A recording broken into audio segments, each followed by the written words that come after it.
नमस्कार मित्रों। किताबें जो मैंने पढ़ी, इस सीरीज में दूसरी कड़ी है ये। और इस कड़ी में आज हम बात करेंगे आर्य रत्न व्यास यानी कि अजामिल जी। अजामिल जी के बारे में बकौल यश मालवी आहिस्ता आहिस्ता बोलने बतियाने का लबो लहजा, गौर वर्ण, स्वाभिमानी तनी हुई सीधी रीढ़, पहले काली फिर धीरे धीरे नमक काली मिर्च होती सी खिचड़ी दाढ़ी, रेडियो वॉइस, सच को पंचम स्वर में कहने की जिद, नौकरियों को लात मारना, आत्माभिमान, किसी की भी खुशामद न कर पाने की वरेण्य बेबसी, मगर प्रकृति की तरह सबको प्यार करता, सरल तरल पारदर्शी मन। सच, यही व्यक्तित्व है आर्य रत्न अजामिल जी का, जिन्होंने अपने परिचय में कहा है कि उनका जन्म आजादी के बाद किसी एक दिन हुआ है। सच, अजामिल जी जैसे व्यक्तित्व आजाद ही पैदा होते हैं, आजाद ही जीते हैं और आजाद ही आगे की यात्रा में निकल देते हैं।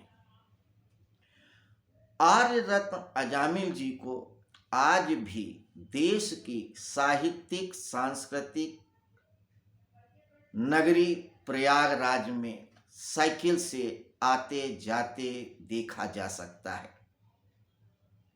शायद ही कोई ऐसा साहित्यिक और सांस्कृतिक कार्यक्रम हो जिसमें अजामिल जी की उपस्थिति न हो। अगर अजामिल जी उपस्थित नहीं है तो हो सकता है वो शहर के बाहर हो या अति व्यस्तता हो या और कोई कारण हो सकता है, मगर अच्छी साहित्यिक गोष्ठियों में उनकी उपस्थिति तय है। अच्छे नाटकों की उपस्थिति के मंचन में उनकी उपस्थिति तय है।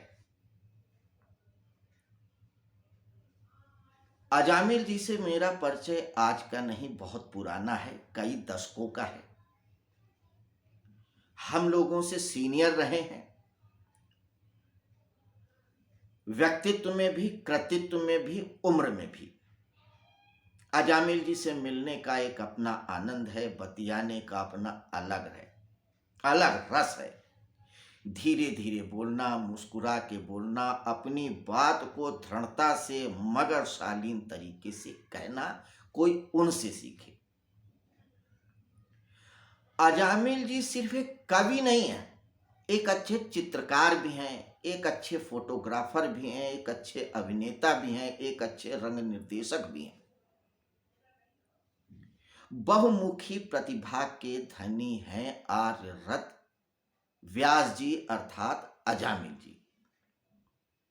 जी हां, आज हम इन्हीं अजामिल जी की एक पुस्तक या कहें काव्य संग्रह औरतें जहां भी हैं पे चर्चा करेंगे। सभी कवि प्रेमियों से, साहित्य प्रेमियों से मेरा यह आग्रह रहेगा कि अगर आपने अजामिल जी को नहीं पढ़ा है तो आपने आधुनिक कविता नहीं पढ़ा है, और पढ़िए। औरतें जहां भी हैं 52 छंद मुक्त छोटी छोटी कविताओं का एकल संग्रह है। अजामिल जी को कभी छपास की भूख नहीं रही, जबकि देश की सब प्रसिद्ध पत्रिकाओं में और पत्र में उनकी रचनाएं छपी हैं, लेकिन छपास की दौड़ में वे कभी नहीं रहे। और यही कारण रहा कि आज जब उम्र के काफी आगे के पायदान पे आ चुके हैं, 40-50 साल की साहित्य साधना कर चुके हैं, तब भी उनका कोई अलग संग्रह, कहानी, कविता संग्रह, कहानी संग्रह या कोई पुस्तक नहीं छपी है। हाँ, सिवाय औरतें जहां भी हैं के। हम अपने साथी वीनस केसरी प्रोपराइटर अंजुमन प्रकाशन के आभारी हैं कि उन्होंने अजामिल जी की बहुमूल्य कविताओं का एक गुलदस्ता पाठकों को पेश किया है। तो आइए हम औरतें जहां भी हैं इस कविता संग्रह पे थोड़ी सी चर्चा करें। सबसे पहले आपको हम दिखाना चाहेंगे इस पुस्तक का कवर पृष्ठ। औरतें जहां भी हैं, लेखक कवि अजामिल, प्रकाशक अंजुमन प्रकाशन इलाहाबाद। जिन पाठकों को पढ़ना है वे अंजुमन प्रकाशन से मंगा सकते हैं। इस छोटे से काव्य संग्रह में अजामिल जी की 52 कविताएं हैं। कविता का शीर्षक है सबसे अच्छी कविता, जो इस संग्रह के आखिरी में छपी है। सबसे अच्छी कविता को अजामिल जी ने कहीं भी ढूंढ लिया है। हालांकि अच्छी कविता ढूंढना इतना आसान नहीं होता है, लेकिन अच्छी कविता नहीं, सबसे अच्छी कविताएं भी अजामिल जी ढूंढ ही लेते हैं। और ये बात मैं इसलिए भी कह रहा हूं कि जब इस संग्रह में उनकी कविताओं को मैं पढ़ता हूं तो पाता हूं कि वह जब कंपनी बाग में दोपहर में टहल रहे होते हैं तो भी एक खूबसूरत और सबसे अच्छी कविता ढूंढ ही ले आते हैं।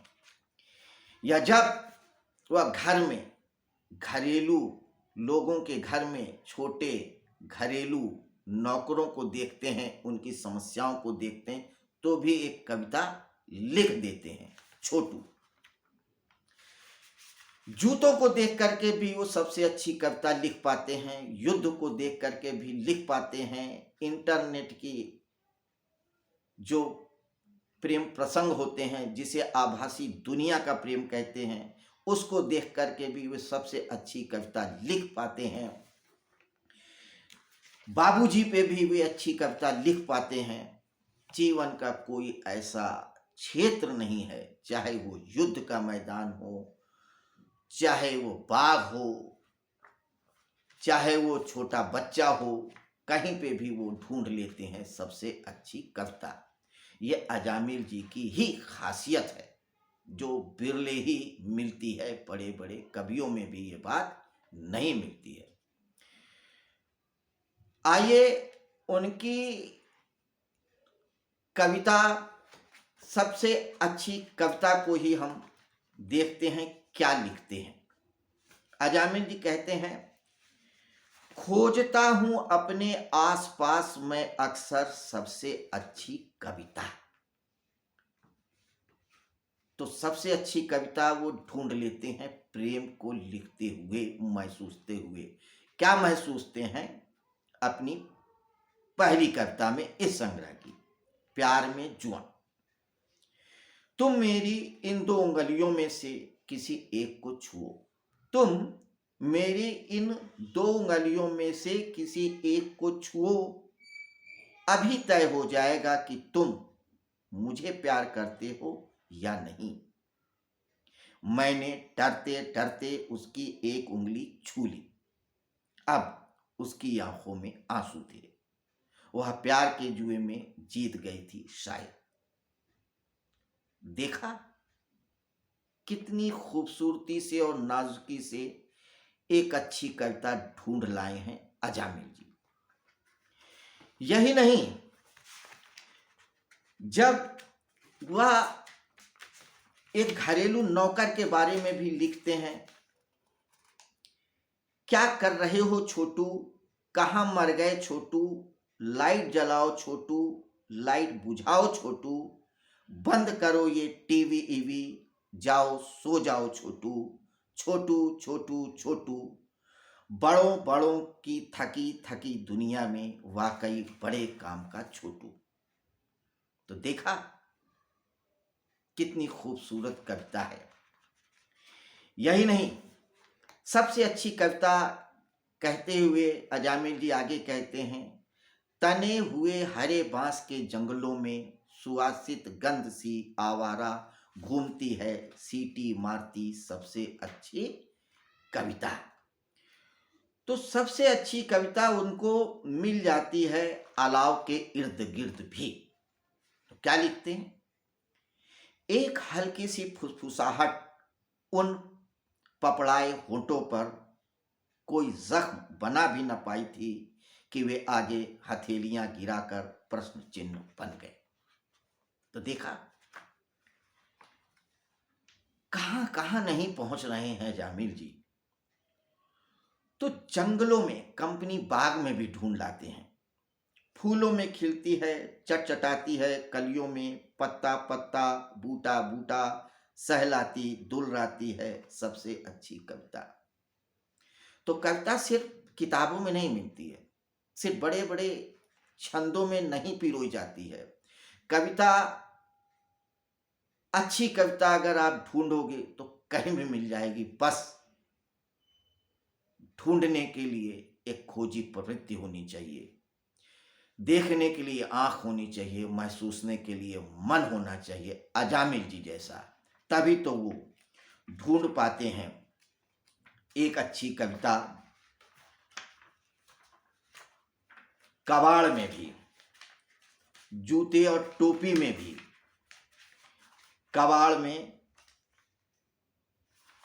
जूते और टोपी में भी कविता ढूंढते हैं। और क्या कहते हैं, चापलूसी के लिए दाखिल हुए चाटुकार सबसे पहले मुखालफत की जूतों ने, रुक गए ठिठक कर, पैरों से निकाले जाते ही एकजुट हो गए दरवाजे पर, इनकार किया उन्होंने धूल चाटने से।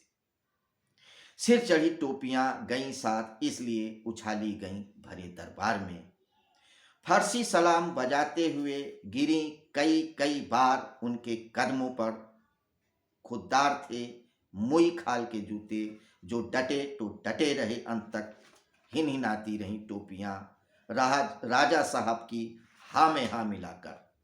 तो देखा जूते और टोपी में भी वे एक खूबसूरत कविता ढूंढ लाए।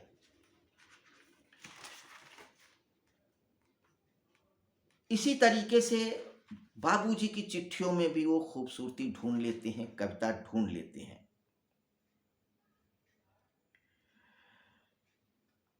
और कहते हैं, जैसे कोई किसी की जिंदगी संवारता है, धीरे धीरे मुजस्समे तराशता है संतराश, संगीत रचता है हवाओं के चलने से, आस्थाएं और विश्वास से पैदा होते हैं वेद पुराण, बाइबिल कुरान, बीज बनता है वृक्ष जैसे, वैसे ही किसी अज्ञात पीड़ा से गुजरकर चिट्ठियां लिखा करते थे बाबूजी एक कलाकार की तरह। तो इतनी खूबसूरत और अच्छी अच्छी कविताएं ढूंढते हुए वे कहां कहां नहीं पहुंचे हैं।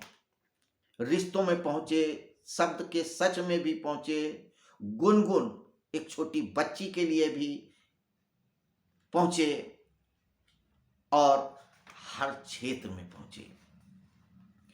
तो मित्रों, अगर आप अच्छी कविता के, छंद मुक्त कविता के रसिक हैं तो एक बार जरूर पढ़ें अजामिल जी को, उनकी कविता औरतें जहां भी हैं। औरतों के बारे में लिखते हुए बहुत खूबसूरत कविता कहते हैं, दरवाजे खोलो और दूर तक देखो खुली हवा में, मर्दों की इस तानाशाह दुनिया में औरतें जहां भी हैं जैसी भी हैं, पूरी शिद्दत के साथ मौजूद हैं, वे हमारे बीच अंधेरे में रोशनी की तरह। तो जैसे औरतें जहाँ भी हैं वहाँ खुशियाँ बांटती हैं और खुद अंधेरा अपने लिए महफूज रखती हैं, उसी तरह से अजामिल जी हर कहीं से हमारे लिए एक खूबसूरत कविता ले आते हैं, सबसे अच्छी कविता ले आते हैं। तो ये पुस्तक हमारे मित्र अजामिल जी ने काफ़ी दिन पहले दिया था। इनकी कविताओं के रस को मैं धीरे धीरे अपने अंदर आत्मसात करने की कोशिश करता रहा। वैसे तो उनकी कविताओं पे हमारे जैसे अल्पज्ञ तो कुछ ज़्यादा कह नहीं सकते, लेकिन फिर भी अपनी भावनाओं को व्यक्त करने की कोशिश किया है। और किताबें जो मैंने पढ़ी उस सीरीज में आपको इस पुस्तक से रूबरू कराते हुए फिर एक बार आग्रह करूंगा कि अजामिल जी के इस काव्य संग्रह औरतें जहां भी हैं को एक बार जरूर पढ़ें। अब किताबें जो मैंने पढ़ी इस सीरीज की तीसरी कड़ी में हम आएंगे एक और नए कवि के साथ। तब तक के लिए आपसे हम आज्ञा चाहेंगे। नमस्कार, शुभ दिवस।